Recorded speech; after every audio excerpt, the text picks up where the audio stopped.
নমস্কার বন্ধুরা, আজকে যে পার্টটা নিয়ে আমরা আলোচনা করব, যেখানে ওয়েস্ট বেঙ্গল রিলেটেড যে সমস্ত প্রশ্ন পিএসসির বিভিন্ন পরীক্ষায় বারবার এসেছে সেগুলো তোমাদের সামনে তুলে ধরবো।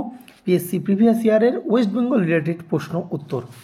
দেখো, প্রথম যে প্রশ্নটা এসেছে যে largest tobacco producer district of West Bengal, তাহলে টোবাকো বা তামাক যে কোন ডিস্ট্রিক্ট বা কোন জেলায়, ওয়েস্ট বেঙ্গলের কোন জেলায় সবথেকে বেশি পরিমাণে উৎপন্ন হয় বা পাওয়া যায়। তো এটার উত্তর হয়ে গিয়েছিল চারটে অপশানের মধ্যে কি, সেটা হচ্ছে কোচবিহার। ঠিক আছে, তো এখান থেকে আমরা যে সমস্ত প্রশ্নগুলো পরীক্ষা আসে আমরা একটু জেনে নেব যে যদি তোমাকে বলে না যে ভারতবর্ষের কোন যে স্টেটে সবথেকে বেশি টোবাকো পাওয়া যায়, সেটা কিন্তু কী হবে, সেটা হবে গুজরাট। ঠিক আছে, আর দ্বিতীয় স্থানে কিন্তু অন্ধ্রপ্রদেশ কিন্তু এখন দ্বিতীয় স্থানে আছে, এটা মাথায় রাখবে। এখন গুজরাট 1 নম্বরে রয়েছে। আর যদি বলে যে টোবাকো যে রিসার্চ সেন্টার এটা কোথায় রয়েছে, এটা কিন্তু অন্ধ্রপ্রদেশের একটা জায়গা রয়েছে রাজামন্দ্রি, সেখানে টোবাকো রিসার্চ সেন্টার রয়েছে।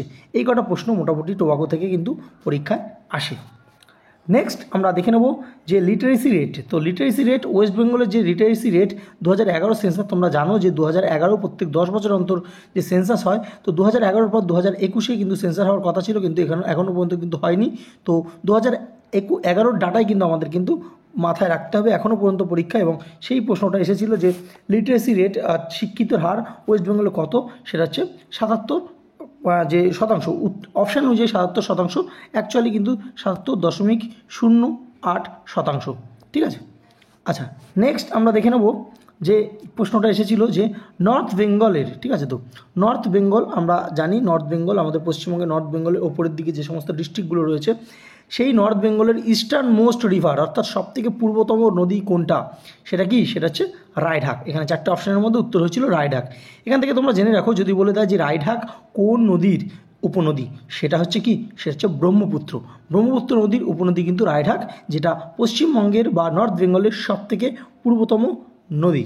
ঠিক আছে, নেক্সট আমরা দেখব যে সিদ্রাপাং দার্জিলিংয়ের প্রথম কি। তো দার্জিলিংয়ের সিদ্রাপাং যে জায়গাটা, এটা ভারতের কিন্তু প্রথম হাইড্রো পাওয়ার স্টেশন, এটা কিন্তু হয়েছিল 1897 সালে। সালটা জেনে রাখো, 1897 সালে যদি ভারতবর্ষের কিন্তু প্রথম যে হাইড্রো পাওয়ার স্টেশন কোথায় হয়েছিল, সেটা দার্জিলিংয়ের সিদ্রাপাং। এটা কিন্তু পরীক্ষা এসেছিল, তোমরা সালটা জেনে রাখো 1897। নেক্সট আমরা যে প্রশ্নটা এসেছিল দেখব যে north south stretch Hooghly industrial belt. তো হুগলি যে শিল্পাঞ্চল ছিল সেটা বাঁশবেড়িয়া থেকে কত দূর পর্যন্ত, সেটা হচ্ছে বাঁশবেড়িয়া থেকে বজবজ পর্যন্ত বিস্তৃত ছিল। নেক্সট আমরা দেখে নেব যে প্রশ্নটা এসছে যে পশ্চিমবঙ্গে যে বনের শতাংশ হিসেবে কত শতাংশ বন রয়েছে, approximate percentage of land under the forest in West Bengal, সেটা হচ্ছে 13.38%। এখান থেকে একটা প্রশ্ন দেয় যে ভারতবর্ষে অ্যাকচুয়াল কত শতাংশ থাকা প্রয়োজন, একটা যে ভৌগোলিক, শুধু ভারতবর্ষ না, পুরো যে ভৌগোলিক জায়গা অনুযায়ী প্রত্যেকটা দেশের কিন্তু একটা পার্সেন্টেজ থাকা জরুরি। তো ভারতের যে ভৌগোলিক যে স্থান রয়েছে সেই অনুযায়ী, বা ভৌগোলিক ল্যান্ড রয়েছে সেই অনুযায়ী ভারতবর্ষে কিন্তু যে থাকা প্রয়োজন কিন্তু 33%, কিন্তু তার কিন্তু অনেক কম রয়েছে, 24 কিছু রয়েছে ভারতবর্ষে এখন বর্তমানে যে ফরেস্ট। ঠিক আছে, তো আর পশ্চিমবঙ্গে যেটা দেখতে পাচ্ছ 13.38, এটা কিন্তু পরীক্ষা এসেছিল। এবং এই প্রশ্নের উত্তরগুলো এগুলো কিন্তু পিএসসিরই দেওয়া, প্রত্যেকটা অ্যান্সার কিন্তু পিএসসিরই দেওয়া। ঠিক আছে, তো দেখতে পাচ্ছ এখানে ওয়েস্ট বেঙ্গলের যে লোয়েস্ট সবথেকে কম শিক্ষিতর হার 2011 সেন্সাস অনুযায়ী কোথায়, সেটা হচ্ছে উত্তর দিনাজপুর জেলায় কিন্তু সবথেকে শিক্ষিতর হার কম। যদি বলে দেয় পশ্চিমবঙ্গের সবথেকে বেশি শিক্ষিতর হার কোথায়, সেটা হচ্ছে পূর্ব মেদিনীপুর বা ইস্ট মিদনাপুরে কিন্তু সবথেকে বেশি শিক্ষিতর হার। ঠিক আছে, আচ্ছা আমরা কিন্তু 2011 সেন্সাস নিয়ে একটা আলাদা করে ভিডিও কিন্তু অলরেডি রয়েছে, আমরা এই ভিডিও ডেসক্রিপশন বক্সে দিচ্ছি, সেই ভিডিওটা যদি তোমরা দেখে নাও তাহলে সেন্সাস নিয়ে কোনো রকম প্রশ্ন তোমাদের আটকাবে না। দেখো, পরবর্তী যে প্রশ্ন তোমরা দেখতে পাচ্ছ যে পশ্চিমবঙ্গের হাইয়েস্ট পিক কোনটা। তো পশ্চিমবঙ্গের সর্বোচ্চ যে শৃঙ্গ সেটা হচ্ছে সান্দাকফু। অনেক সময় সান্দাকফু জানতে চায় যে কত মিটার উচ্চতা, এটা হচ্ছে 36 মিটার উচ্চতা। অনেক বইয়ে কিন্তু 36-30ও দেওয়া আছে, এটা একটু দেখে নিও। ঠিক আছে, নেক্সট আমরা দেখব যে lowest rainfall of West Bengal. তো পশ্চিমবঙ্গের কোথায় সবথেকে কম বৃষ্টিপাত হয়, সেটা হচ্ছে বীরভূম। বীরভূমের একটা জায়গা আছে ময়ূরেশ্বর, এই ময়ূরেশ্বরে সবথেকে কম কিন্তু বৃষ্টিপাত হয়। তাহলে যদি বলে দেয় পশ্চিমবঙ্গে সবথেকে বেশি বৃষ্টিপাত কোথায়, সেটা কিন্তু আলিপুরদুয়ার জেলায় কিন্তু সবথেকে বেশি বৃষ্টিপাত হয়। ঠিক আছে, নেক্সট আমরা দেখে নেব যে আরবানাইজেশন লেভেল, যে পশ্চিমবঙ্গে যে আরবানাইজেশন, যে শহরে বসবাস বা শহরের যে ইয়েটা রয়েছে, বসবাসের যে পার্সেন্টেজটা কত, সেটা হচ্ছে 31.16%। ঠিক আছে, আচ্ছা নেক্সট আমরা দেখে নেব যে sheets, rods, plate, utensils from Bengal are manufacture by mill at Belur. তো বেলুর, ওয়েস্ট বেঙ্গলের যে বেলুর রয়েছে যে জায়গাটা, সেখানে কোন ইন্ডাস্ট্রি গড়ে উঠেছে, সেটা কিন্তু অ্যালুমিনিয়াম ইন্ডাস্ট্রি গড়ে উঠেছে। এটা কিন্তু অনেক পুরনো একটা যে পশ্চিমবঙ্গে অনেক পুরনো, অর্থাৎ অনেক ব্রিটিশ আমলে এটা কিন্তু গড়ে উঠেছিল। ঠিক আছে, নেক্সট আমরা দেখে নেব যে এখানে 4টে নদী দিয়েছে, তার মধ্যে কোনটা টাইডাল রিভার নয়। ঠিক আছে, তো এটা হচ্ছে অজয়। তো অজয় নদী তোমরা জানো যে সারা বছরই অজয় নদী কিন্তু জল থাকে না, বর্ষাকালে কিন্তু এই নদীটা ফুলে ফেঁপে ওঠে। ঠিক আছে, আচ্ছা এই অজয় নদী বিহার, ঝাড়খণ্ড এবং ওয়েস্ট বেঙ্গলের মধ্যে দিয়ে কিন্তু প্রবাহিত হয়েছে। পরবর্তী যে প্রশ্নটা এসেছিল যে সুন্দরবন রিজিয়ান এর মধ্যে 4টে যে দ্বীপ বা আইল্যান্ড দিয়ে দিয়েছে, এর মধ্যে কোনটা সুন্দরবন রিজিয়ানের মধ্যে নয়, সেটা কিন্তু সবুজ দ্বীপ। বাদ বাকি দেখো গোসাবা, পাথর প্রতিমা, জম্মু দ্বীপ, এই 3টে হচ্ছে সুন্দরবন রিজিয়ানের কিন্তু দ্বীপ। মাথা রাখবে, ঘুরিয়ে ফিরে অন্য পরীক্ষায় কিন্তু আসতে পারে।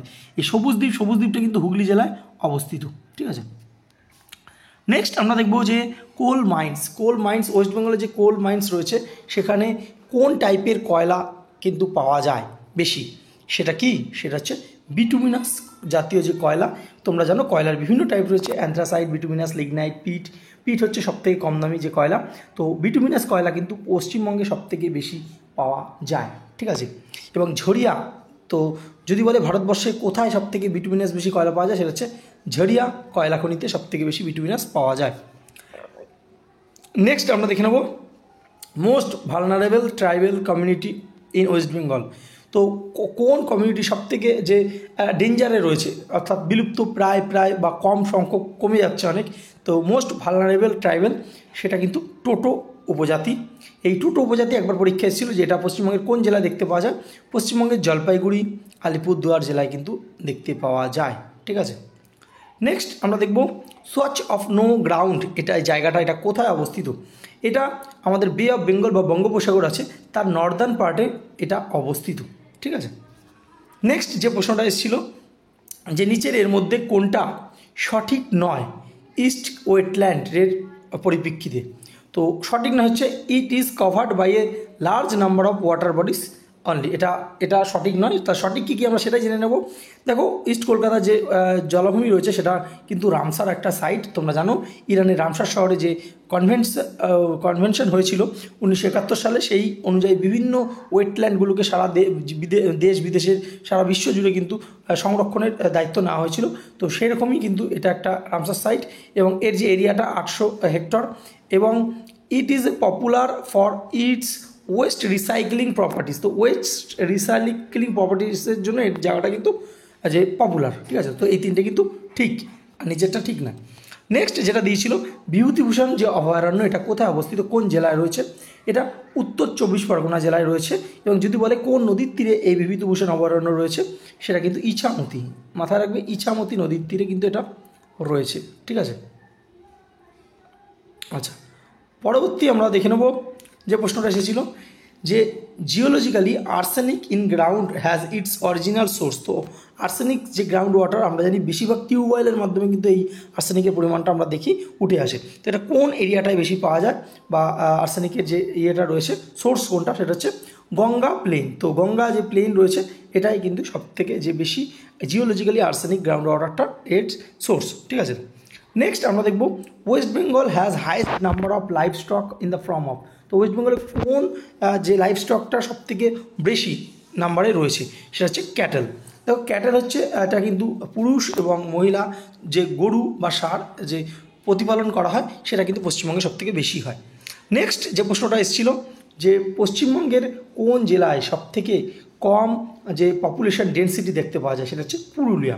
পুরুলিয়া জায়গাটা অনেক বড়, কিন্তু সেই তুলনায় মানুষ কিন্তু প্রতি বর্গ কিলোমিটারে কম থাকে। তো এটা হচ্ছে এর জন্য লোয়েস্ট ডেন্সিটি। আর যদি বলে পশ্চিমবঙ্গের কোন জেলা সবথেকে বেশি ডেন্সিটি, অবভিয়াসলি বুঝতে পারছো কলকাতা, অল্প জায়গা এবং বিশাল গিজ মানুষ থাকে, ঠিক আছে। নেক্সট যে প্রশ্নটা এসেছিল যে 2011 সালে অনুযায়ী হায়েস্ট পার্সেন্টেজ অফ এসটি অর্থাৎ শিডিউল ট্রাইব পপুলেশন কোন জায়গায় সবথেকে বেশি পশ্চিমবঙ্গের, সেটা হচ্ছে কি জলপাইগুড়ি জেলা সবথেকে বেশি। আর যদি ভারতবর্ষের নিরিখে বলে, দেখো ভারতবর্ষের নিরিখে যদি স্টেট এবং ইউনিয়ন টেরিটরি দুটো ধরে বলে তাহলে কিন্তু লাক্ষাদ্বীপ, আর যদি শুধু স্টেট অনুযায়ী বলে তাহলে হবে মিজোরাম, ঠিক আছে। নেক্সট আমরা দেখব যে সুন্দরবন, এই নিচের 4টে অপশান রয়েছে তার মধ্যে কোন জায়গায় দেখতে পাওয়া যায়। আমরা জানি সুন্দরবন কোথায় আছে, সেটা হচ্ছে ডেল্টিক অফ ওয়েস্ট বেঙ্গলে রয়েছে। তো সুন্দরবন একদম পশ্চিমবঙ্গের নিচের দিকে তোমরা দেখতে পাও, একদম বে অফ বেঙ্গল লাগোয়া, প্রচুর নদী কিন্তু সুন্দরবন রিজিয়নে রয়েছে। নেক্সট আমরা দেখব যে বাংলাদেশ থেকে কোচবিহারে যে করিডর, অর্থাৎ কোচবিহারে একটা করিডর রয়েছে যেটা বাংলাদেশ থেকে ভারতকে বিভাজিত করেছে, সেটার নাম কি, সেটার নাম হচ্ছে 3 বিঘা করিডর। এটা কিন্তু জেনে রাখো, ঠিক আছে। আচ্ছা, নেক্সট আমরা দেখব কি বলছে যে মালদা ডিস্ট্রিক্ট, ওয়েস্ট বেঙ্গলের যে মালদা ডিস্ট্রিক্ট সেটা কিসের জন্য বিখ্যাত, সেটা হচ্ছে সেরিকালচার। সেরিকালচার হচ্ছে সিল্ক যে উৎপন্ন হয়, সিল্ক উৎপাদনের জন্য কিন্তু মালদা শহর বিখ্যাত। এছাড়া মালদার কিন্তু আমও বিখ্যাত। নেক্সট দেখতে পাচ্ছ সুন্দরী যে গাছ দেখা যায়, এই সুন্দরী গাছের যে কাঠ থেকে প্রধানত কী তৈরি হয়, সেখানে কিন্তু বোট তৈরি হয়, ঠিক আছে। তো সুন্দরী গাছ বুঝতেই পারছো সুন্দরবন রিজিয়নে পাওয়া যায় এবং সেখানের মানুষজন কিন্তু এই গাছের কাঠ থেকে বিভিন্ন বোট বা নৌকা কিন্তু তৈরি করে থাকে। নেক্সট আমরা দেখব যে পশ্চিমবঙ্গে যে সেন্ট্রাল ইউনিভার্সিটি নিচের মধ্যে কোনটা, সেটা হচ্ছে বিশ্বভারতী ইউনিভার্সিটি পশ্চিমবঙ্গে কিন্তু রয়েছে এবং এটা 1921 সালে এই বিশ্বভারতী যে ইউনিভার্সিটিটা তৈরি হয়েছিল। এবং এখানে যে এই ইউনিভার্সিটিটা কোথায় অবস্থিত, এটা বীরভূমে অবস্থিত, ঠিক আছে। তো নেক্সট যে প্রশ্নটা এসেছিল যে the biggest thermal power station of West Bengal, West বেঙ্গলের সবথেকে বৃহত্তম থার্মাল পাওয়ার স্টেশন কোনটা, সেটা হচ্ছে মেজিয়া পাওয়ার স্টেশন, যেটা কোথায় রয়েছে বাঁকুড়াতে। আর যদি তোমাদের বলে দেয় ভারতবর্ষের সবথেকে বিগেস্ট থার্মাল পাওয়ার স্টেশন কোথায়, সেটা রয়েছে মধ্যপ্রদেশে বিন্ধ্যাচল বলে একটা জায়গা আছে, বিন্ধ্যাচল থার্মাল পাওয়ার স্টেশন মধ্যপ্রদেশে অবস্থিত সিংরেলিতে, ঠিক আছে। নেক্সট যে প্রশ্নটা এসেছিল যে the oldest port of India, 4টে অপশান ছিল তার মধ্যে কিন্তু কলকাতা পোর্ট। দেখো কলকাতা পোর্ট কিন্তু সব থেকে ভারতবর্ষে যে 13খানা মেজর পোর্ট আছে তার থেকে সবথেকে প্রাচীনতম পোর্ট হচ্ছে কলকাতা পোর্ট, কারণ এটা 1870 সালে ব্রিটিশ সরকার দ্বারা কিন্তু এই পোর্টটা স্থাপন হয়েছিল। এবং এই পোর্টের কিন্তু বর্তমান নাম কলকাতা পোর্ট নেই, এর নাম হচ্ছে শ্যামাপ্রসাদ মুখার্জি পোর্ট। এটা কিন্তু মাথায় রাখবে, ঘুরিয়ে দিতেই পারে যে হয়তো কলকাতা পোর্ট অপশানেই থাকলো না, শ্যামাপ্রসাদ মুখার্জি থাকলো, তো সেটা কিন্তু জেনে নাও, ঠিক আছে। এবং নেক্সট যে প্রশ্নটা যে ন্যাশনাল হাইওয়ে ফারাক্কা ব্যারেজ থেকে কোন ন্যাশনাল হাইওয়েটা গেছে, এই প্রশ্নটা এসেছিল এবং অনেকবার পিএসসি রিপিট করেছে এই প্রশ্নটা। তো উত্তর হবে NH-34 যে ন্যাশনাল হাইওয়ে সেটা কিন্তু গেছিলো। এখান থেকে আরেকটা জিনিস জেনে রাখো, এখন বর্তমানে NH-34 নাম কিন্তু NH-34 না, সেটা হচ্ছে NH-12, এটাও কিন্তু মাথায় রাখবে, ঠিক আছে। তো এই ছিল আজকের পার্টটা। ভিডিওটা ভালো লাগলে অবশ্যই লাইক করো এবং বন্ধুদের সাথে শেয়ার করতে বলো না, যারা নতুন তারা চ্যানেলটা সাবস্ক্রাইব করে রাখো, পাশে থাকা বেল আইকন ক্লিক করে রাখো, পরবর্তী ভিডিও আসলেই তার নোটিফিকেশন তোমাদের কাছে পৌঁছে যাবে। ধন্যবাদ।